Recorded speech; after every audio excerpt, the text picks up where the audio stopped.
Alright guys, so tapos na yung ating 3D printed na 4x4 na truck. So ano lang siya, snap-on lang siya, wala siyang screws. Ito yung side niya, ito yung harapan niya, ang ganda. Madali lang buuin. May instruction guide din dun sa Maker World na page. Ang ganda ng mga details niya. So umiikot yung mga gulong niya, lahat yan gumagalaw.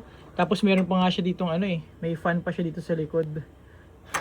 Tapos meron pa siyang dalawang exhaust. Tapos Lamborghini style. Yung kanyang yung kanyang pintuan. Yan, meron siyang headlights. Tapos meron pa siyang gas tank dito sa ilalim. Ito yung kanyang likod. May suspension din siya, may springs din, ganyan. Pero ito talaga yung reason ba't ayaw ko ng ng PLA. So kung makikita nyo dito na basag yung yung spring. Kasi ang brittle niya talaga.